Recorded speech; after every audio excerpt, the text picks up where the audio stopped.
Bon dimanche à tous. C'est vraiment un dimanche triplement spécial. D'abord, c'est dimanche, hein. Deux, c'est le dimanche de la scène. On prend la scène ensemble, alors c'est spécial.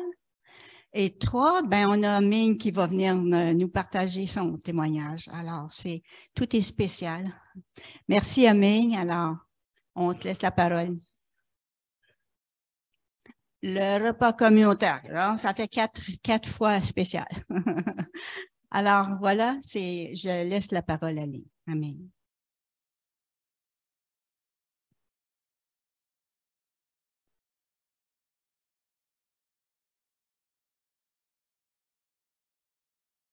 Bonjour à tous. Est-ce que vous m'entendez?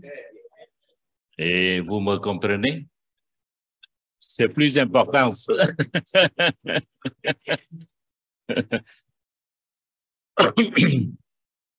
Bon, mais merci à Marielle et merci pour votre prière, pour mon témoignage aujourd'hui. C'est un privilège que je puisse parler devant vous de mon cheminement vers ma rencontre avec Dieu. C'est un parcours que je qualifie atypique, puisque ma vie ne se déroule pas comme la scène de la plupart d'entre vous. Bon, on croit que chacun a son parcours quand même différent, individuel.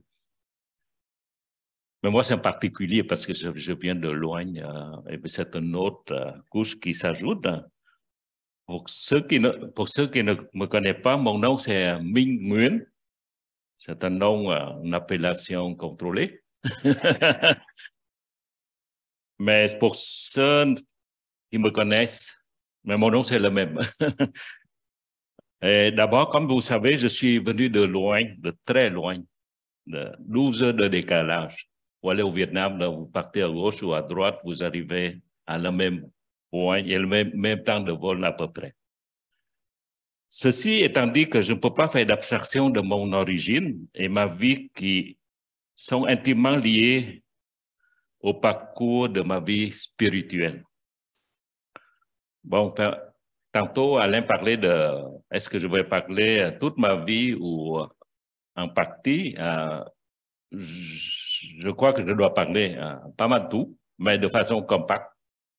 Sinon, vous allez entendre pendant 65 ans. Je crois que j'ai plus vieux que ça. Je suis plus vieux que vous. Une fois par semaine. Bon, je vais parler de ma jeunesse. Je suis né au sud du Vietnam, dans un village presque entièrement catholique, où le curé régnait en maître et la doctrine catholique s'imprégnait dans la vie de chaque villageois. Les règles de la paroisse des années 50 et 60 sont appliquées de façon rigoureuse. Je cite l'encadrement du travail de dimanche, de la consommation de la viande tous les vendredis, assister à la messe quasiment tous les jours, le cours catéchisme, la communion, la confirmation. Et ça vous rappelle le Québec des années 40, 50, mais probablement 60 aussi, je crois. Mais forcé à aller à l'église tous les jours, tous les dimanches, plusieurs passages de la Bible. Comme vous savez, les messes, le curé citait un passage de la Bible chaque fois on fait la célébration de la messe. Mais plusieurs passages de la Bible finissent par rentrer dans ma mémoire d'un enfant de 5-6 ans, qui est le mien. Mais j'avais la tête ailleurs. Cependant, je conserve tout de même de beaux souvenirs comme Noël, de Pâques, où il y a des congés, des festivités, des lanternes et des bonbons. Et par ailleurs, j'ai toujours aimé Noël. Je ne sais pas, mais mon souvenir de Noël, c'est féerique et j'aime ça. Peut-être au village, il n'y a rien d'autre chose qui est mieux que ça. Bon, j'ouvre une petite parenthèse d'ici. Mes parents viennent du centre nord du Vietnam, dans un village très rural Et lorsque les communistes se sont emparés du Nord, ils se sont enfuis vers le Sud avec la moitié des villageois, des habitants de le village pour s'installer à nouveau tout ensemble au Sud, dans un autre village, mais ensemble. Donc, le villageois conserve la religion catholique, les coutumes et l'accent du centre, d'où ils sont venus. Et c'est ainsi que j'ai baptisé dans une église catholique à l'âge de 3 jours. Et j'ai fait ma première communion et parlé vietnamien avec l'accent du centre. À l'âge de 9 ans, mon père a déménagé toute la famille en ville. Là, on commence à mêler avec des gens du Sud. Là, j'ai découvert la vie citadine et l'accent du Sud. Et les enfants à l'école riaient de moi à cause de mon drôle d'accent. Parce qu'on a un accent du Nord, c'est très lourd. Hein. Et puis, au Sud, c'est léger et puis c'est plus agréable à entendre. Peu de temps après, mon père m'a envoyé dans un internat géré par des sœurs blanches. Là, les règles d'un couvent s'appliquent, telles que aller à la messe tous les matins, le catéchisme, la confirmation. Et c'est là que j'ai eu la confirmation de l'Église. Les règles de bonne sœur sont strictes et je m'ennuyais. C'est dans cet établissement que j'ai appris le français.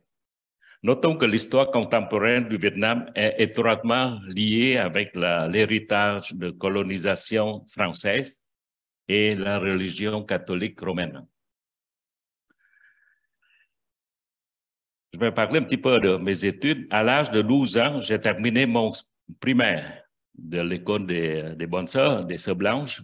Mon père souhaitait m'envoyer au séminaire Saint-Joseph au Saigon, la plus grande ville, la capitale du sud du Vietnam. Et pour entrer au séminaire, il fallait passer par un concours et j'ai réussi. En effet, seulement 61 ont été choisis sur 300 élèves candidats. J'étais classé 12e. Mon père espérait que je deviendrais prêtre, tandis que moi, j'acceptais sans trop de protestation, je voulais dire. Et ce fut une fierté pour les sœurs blanches de mon école primaire, réussir à envoyer un élève au séminaire. Ouais. J'ouvre une parenthèse ici. La guerre du Vietnam faisait rage dans ce temps-là avec l'arrivée massive des GI américains, des soldats américains. Et le Nord communiste cherchait à s'emparer du Sud, qui est soutenu par les États-Unis.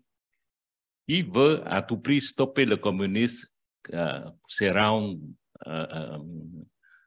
l'expansion du communisme dans le Sud du Sud-Est asiatique.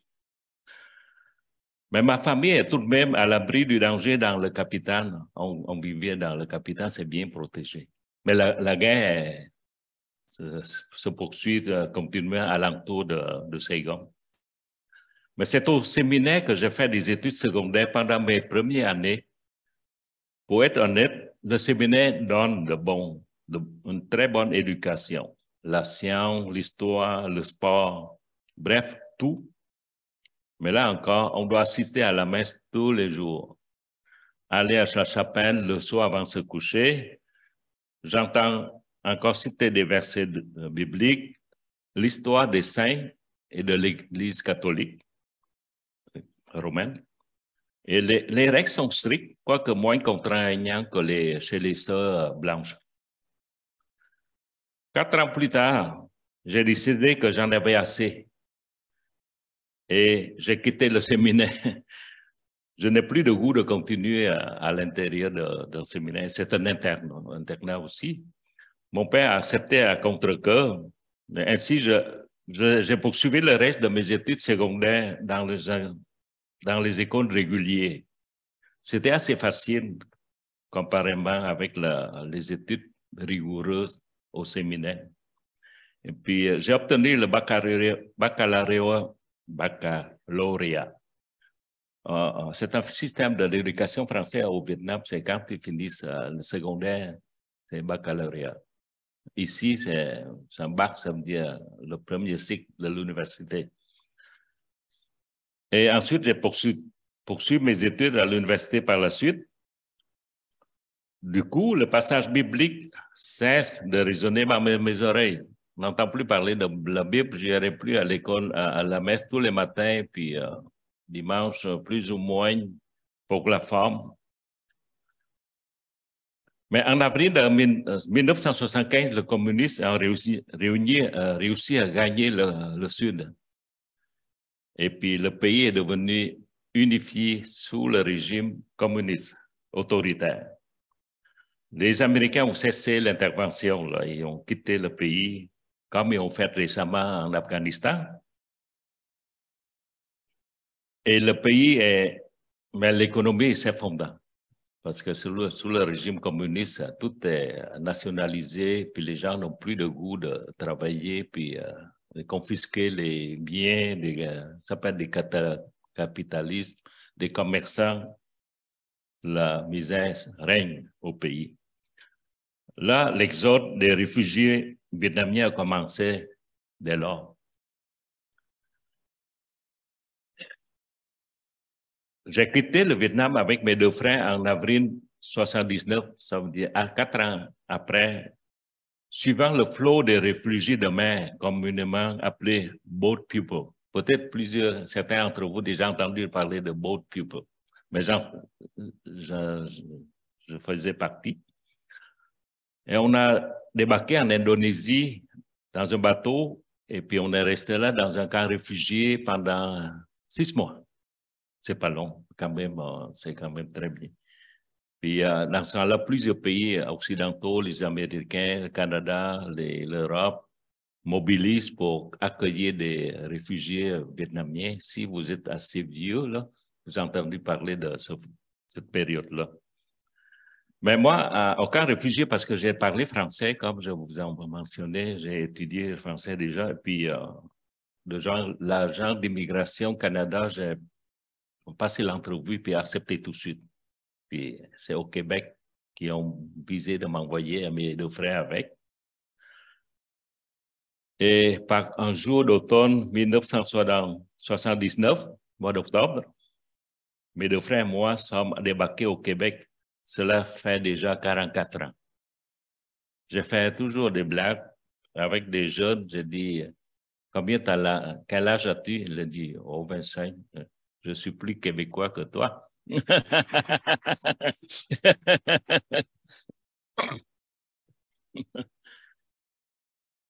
Bon, une nouvelle vie commence pour moi. Tout est différent. Le climat, la nourriture, la culture, la langue, tout. Mais nous nous adaptons vite à la vie québécoise. Bref, n'importe quoi est mieux comparé à l'enfer communiste. Mais franchement, quelle abondance qu'on a ici. Je cite une petite anecdote au centre, à la base de Long-Point, la première nuit qu'on était.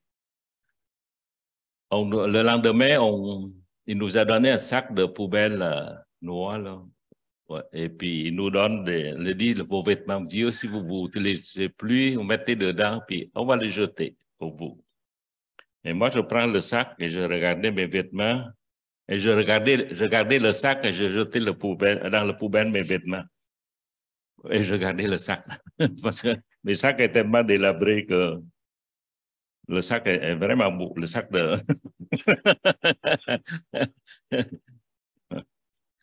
Et c'est à la ville de Saint-Jérôme que le gouvernement du Canada nous a installés. C'est ici que les Vietnamiens ont appris le français. Et j'étais interprète, quoique ils m'ont envoyé quand même à l'école pour suivre le cours français parce que c'est là qu'on suit la culture, le québécois, l'adaptation, nous envoyer aux cabanes à sucre, tout. On a appris, oui, c'est très bien. C'est très bien. C'est pas seulement apprendre la langue, mais la culture avec. Et pour moi, Saint-Jérôme, c'est une deuxième ville natale pour moi. C'est ici que j'ai rencontré ma femme, qui sera ma femme plus tard, c'est Gisèle. C'est une raison de plus pour moi de m'attacher à la ville Saint-Jérôme. Et c'est comme, c'est ma vie là, ici, là, oui. Que de bons souvenirs, comme si c'était hier. Pendant notre fréquentation, Gisèle m'a introduit dans sa famille. Là, je fais la connaissance des Roland. Une merveilleuse famille, monsieur, madame Roland, Guy, Ginette sont encore là, les enfants et ses oncles et ses tantes, qui la plus grande majorité sont déjà partis. Et je me sens comme chez moi. La famille Roland, c'est un bon modèle québécois. Hein? Travaillent fort, sont honnêtes, accueillants, généreux. En plus, ils payent leurs impôts.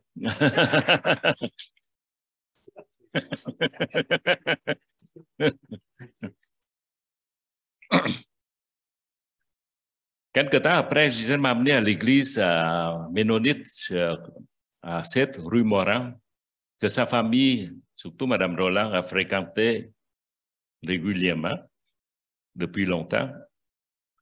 Au début, j'y ai assisté sans trop de conviction, parce qu'il y a encore des passages bibliques qui m'évoquent des souvenirs plates de mon enfance. Mais les gens sont vraiment sympathiques. Je trouve qu'ils sont des vrais, ils sont des gens, c'est pas là sur la façade, ils parlent avec le cœur et puis, honnêtement, je me sens très, très bien de les rencontrer. Cependant, j'avais beaucoup d'autres préoccupations. Ma famille est encore au Vietnam et puis je dois décider qu'est-ce que je dois avec moi, ma carrière. Et la vie spirituelle n'était pas une priorité à ce moment-là. En parallèle aux démarches pour faire venir ma famille, mes parents, j'ai décidé de poursuivre mes études en ingénierie à l'École polytechnique de Montréal, une très longue entreprise pour obtenir mon diplôme d'ingénieur et de maîtrise en ingénierie. Et malgré tout, pendant ce temps, je continuais à fréquenter l'église de Saint-Jérôme avec Gisèle. Avec le temps, la perception de la vie chrétienne a graduellement changé et j'ai réalisé que la parole de Dieu est le seul guide du chemin de salut et non pas les messes ou les cérémonies. Et nous sommes sauvés par la foi en Dieu et non pas par les bonnes œuvres. Ce qui est fondamentalement différent de ce que j'ai appris depuis mon jeune âge. Et je réalise que la doctrine catholique que j'ai apprise est créée par l'homme et pour l'homme et non pour la gloire de Dieu et ou peu de place pour Dieu. Ma foi en Dieu a grandi graduellement et il a fallu presque 4 ans de fréquentation à l'église pour décider de me faire baptiser. Je me souviens, c'était par M. Dick dans le temps. Et Gisèle et moi, nous sommes mariés en 1985 pendant mes études de maîtrise. Dans ce cas-là, j'ai obtenu une bourse d'Hydro-Québec pour faire des études en maîtrise en nucléaire, puis avec une promesse d'emploi à Centrale nucléaire de Gentilly. Et je replonge encore 2 ans d'études encore. Mais savez-vous, si vous faites des études à l'université, même la fin de semaine, c'est toujours encore ça trottait dans la tête parce que les devoirs, les examens, là, c'est pas de repos. Hein, là. Mais on n'a pas quitté l'église à Saint-Jérôme. Gisèle travaillait toujours à la fonction publique du gouvernement fédéral à Saint-Jérôme. À la fin de 1987, j'ai obtenu mon diplôme de maîtrise en ingénierie de Hydro-Québec et obtenu un poste. Et Hydro-Québec a tenu la parole de m'embaucher comme ingénieur physicien à la centrale nucléaire de Gentilly 2. C'est un poste assez prestigieux, bien en vue dans le domaine technique de l'entreprise. Alors, c'est fini les examens, les travaux de fin de semaine, les stress, les angoisses. Et les fins de semaine sont désormais libres. C'est à nous, c'est à moi. nous avons déménagé à Trois-Rivières. À Trois-Rivières, nous avons fréquenté une église, l'église baptiste de Trois-Rivières. On a même participé à la construction, ça arrivait, ça donnait comme ça. Construction de nouveaux bâtiments et on a connu beaucoup de nouveaux frères et sœurs en Jésus-Christ. On a découvert une nouvelle famille et ne sommes pas seuls. Et ma foi est au tombeau fixe. Mais après 11 ans à Trois-Rivières, j'ai réussi à obtenir un transfert à Montréal dans un autre bureau d'Hydro-Québec. On a déménagé cette fois-ci à Montréal, plus près de ma belle famille et ma propre famille qui est à Montréal.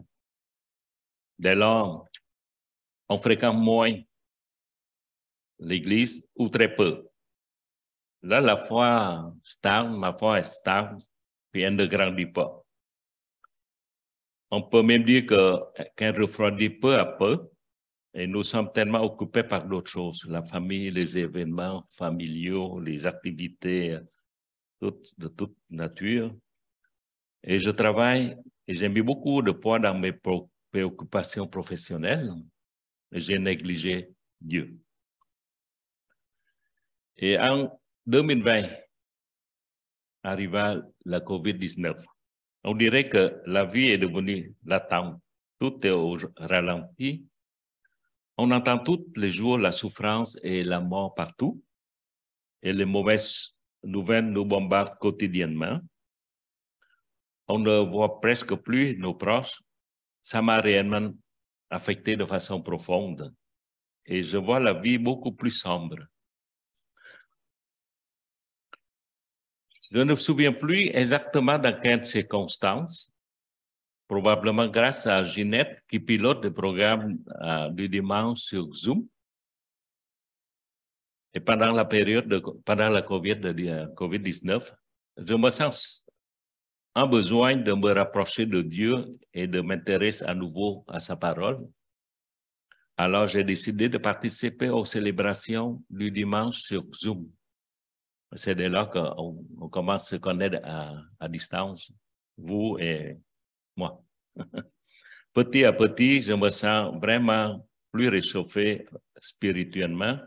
Par ailleurs, malgré que je ne connaissais pas beaucoup la majorité d'entre vous, mais sincèrement, je me sens bien de vous voir tous.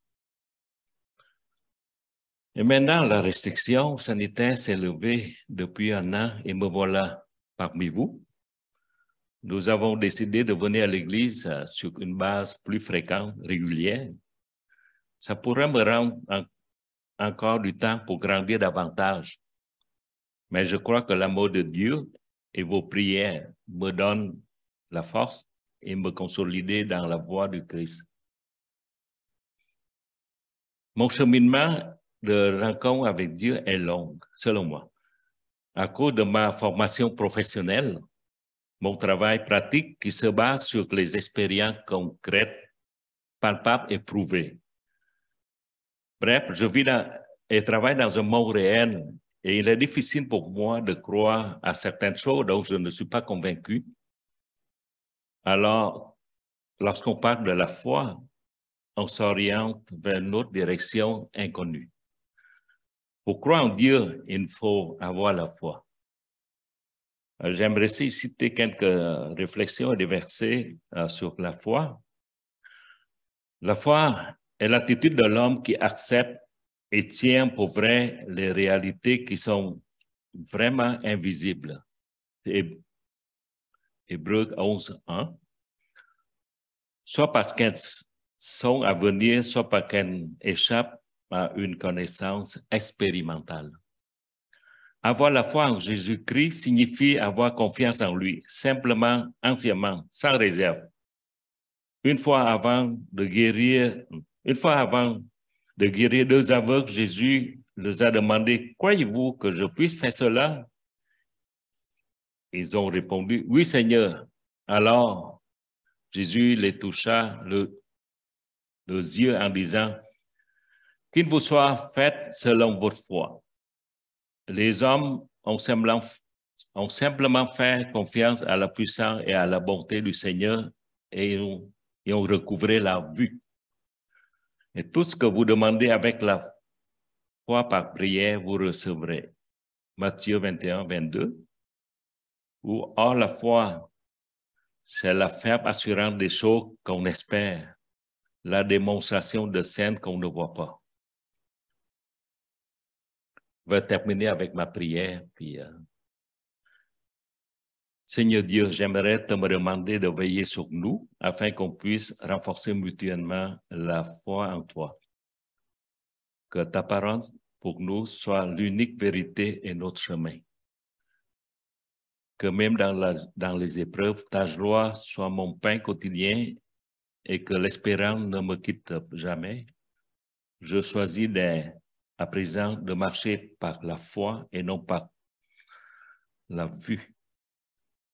Que je choisis de ne pas laisser les vents contraires me déstabiliser, mais je choisis de te faire confiance.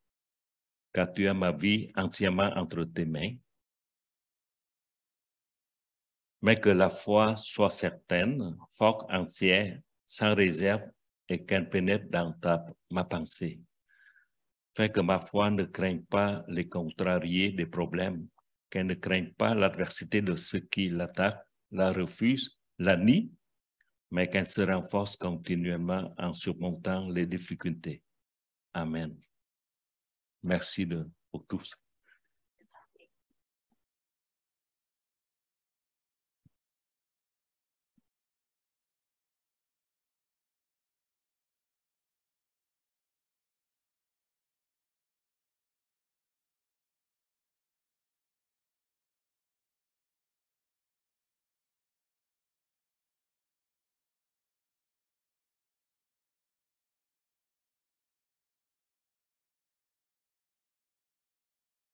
Merci beaucoup, Ming.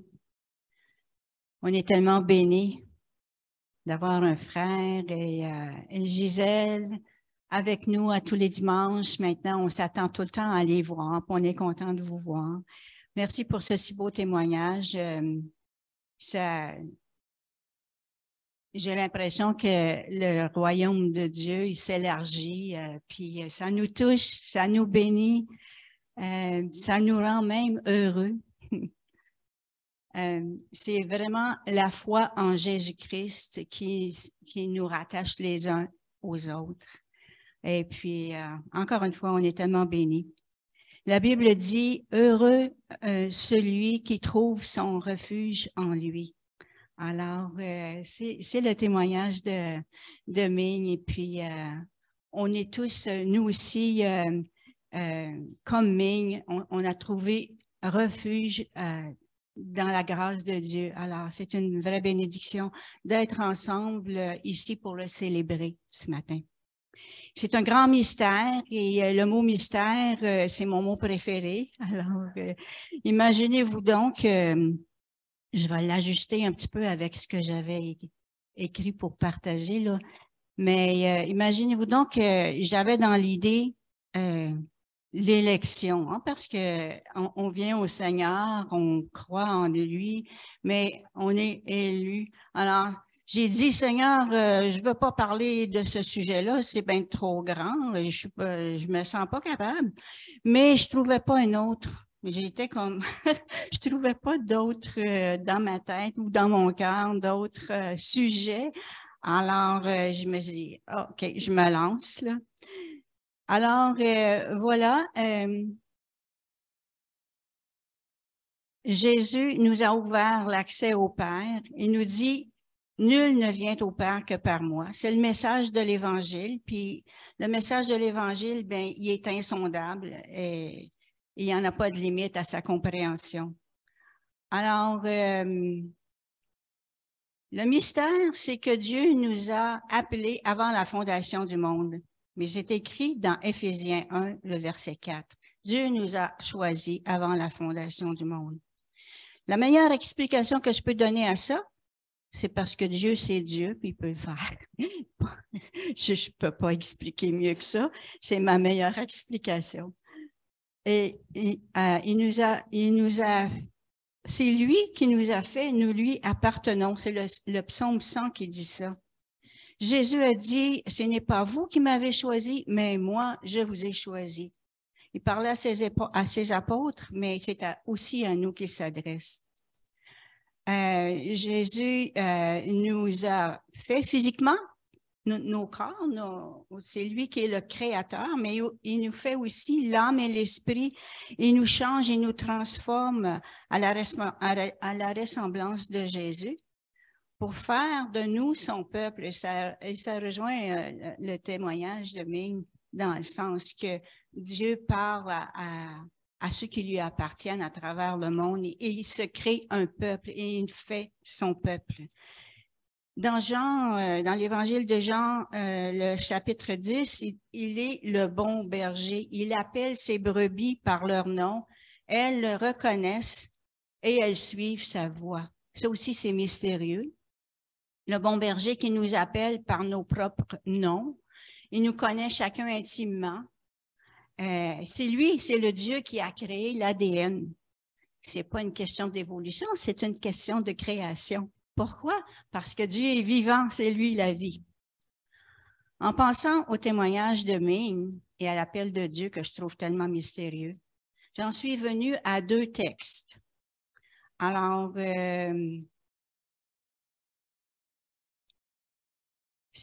quand j'ai lu ces textes-là, on dirait que c'est les textes qui m'ont trouvé. C'est pas moi qui ai trouvé les textes.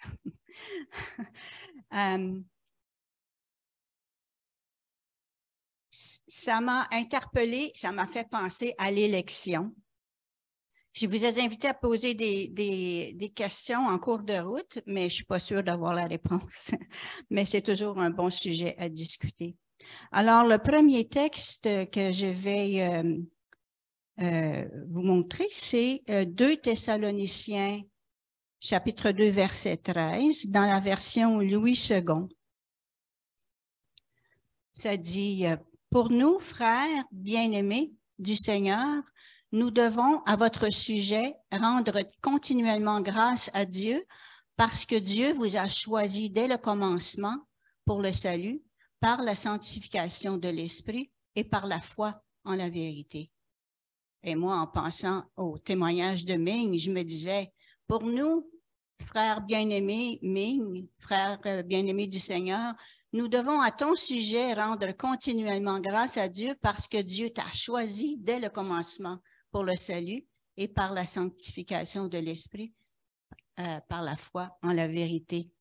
Alors, si Dieu nous choisit avant la fondation du monde et nous sanctifie et nous transforme, il nous purifie dans la vie présente. C'est là le lien que je voulais faire ressortir. On est choisi, mais c'est une transformation qui se passe dans la vie présente par notre obéissance à sa parole. Il y a quelque chose qui se passe dès maintenant dans la vie présente par rapport avec le fait d'avoir été choisi avant la fondation du monde. Et même, il y a un prophète, il y en a plusieurs prophètes, mais celui-là, là, Ézéchiel, qui a vécu 600 ans avant que Jésus vienne, il disait, je mettrai, en parlant que c'est Dieu qui parle, je mettrai en vous mon esprit et je ferai en sorte que vous suiviez mes ordonnances et que vous pratiquiez mes lois. Donc, il nous purifie à tous les jours, mais c'était prédit ça aussi, 600 ans avant. Et là, nous allons aller voir dans le 2 Pierre, chapitre 1, versets 5 à 7, dans la version Le Semeur, cette fois-là. Pour cette raison même, faites tous vos efforts pour ajouter à votre foi la force de caractère, à la force de caractère, la connaissance, à la connaissance, la maîtrise de soi, à la maîtrise de soi, l'endurance dans l'épreuve, à l'endurance, l'attachement à Dieu, à cet attachement, l'affection fraternelle, à l'affection fraternelle, l'amour. Donc, c'est tout ça. Quand Alain parlait des fruits de l'esprit, bien, ça rejoint ça. Les fruits de l'esprit, dans toute cette belle énumération qu'on a entendue tantôt, ça nous amène à mettre en pratique en pratique, vraiment pratiquer. Voilà. Alors, on va revenir à 2 Thessaloniciens 2, le verset 14 et 15, qui dit, « C'est à quoi il vous a appelé par notre évangile pour que vous possédiez la gloire de notre Seigneur Jésus-Christ. Ainsi donc, frères, demeurez fermes et retenez les instructions que vous avez reçues, soit par notre parole, soit par notre lettre. » C'est par la Bible.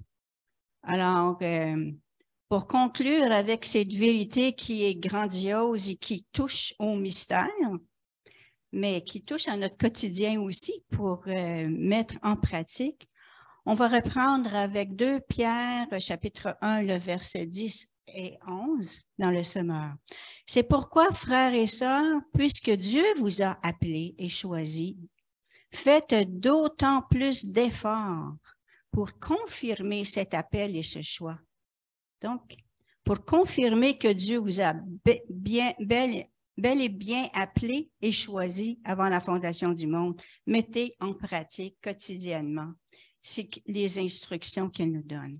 Car si vous agissez ainsi, vous ne tomberez jamais. Ainsi, vous seront grandes ouvertes les portes du royaume éternel de notre Seigneur et Sauveur, Jésus-Christ. Alors, on va prendre la scène ensemble. Si Mario et Monique peuvent passer les éléments. Jésus-Christ est notre Seigneur et notre Sauveur. Il nous sauve continuellement à tous les instants de notre vie. Dans nos jours et durant même les nuits, il est à l'œuvre. Il nous transforme. Il en a payé le prix. On peut aller voir dans Hébreux 13, le verset 20.